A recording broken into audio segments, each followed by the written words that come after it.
నమస్తే వ్యూవర్స్, మీకు వేడివేడిగా టిఫిన్ నైట్ టైం కూడా దొరకాలంటే ఆఫ్టర్ 12, 1, 2 o'clock వచ్చినా మీకు ఇక్కడ టిఫిన్ అవైలబుల్గా ఉంటుంది. చాలా బాగుంటుంది, టేస్ట్ రీజనబుల్ ప్రైజెస్లో ఉంటాయి. సో మా ఫ్రెండ్స్ అంతా మేము అప్పుడప్పుడు ఇక్కడికి తినడానికి వస్తూ ఉంటాం.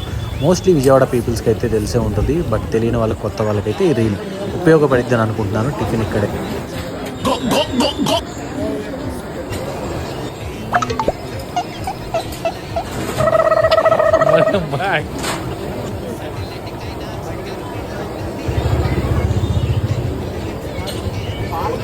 ఎక్కడ టిఫిన్ సెంటర్ ఎక్కడైతే అంటే అందరికీ కోపం వస్తుంది, అందరూ హర్ట్ అయిపోతారు. ఎక్కడే టిఫిన్ సెంటర్ నువ్వు చెప్పరా? ఏలూరు రోడ్లరా? నువ్వు చెప్పరా? ఏలూరు రోడ్డు దిగతాకి జరిగాను. గోరిల్ దొడ్డి ఉంటుంది కదా, గోరిల్ దొడ్డి ఆపోజిట్ లో సంగీతం మొబైల్స్ ఉంటుంది అన్న. లోపలికి వస్తే లెఫ్ట్ సైడ్ ఉంటుంది. ఓకే.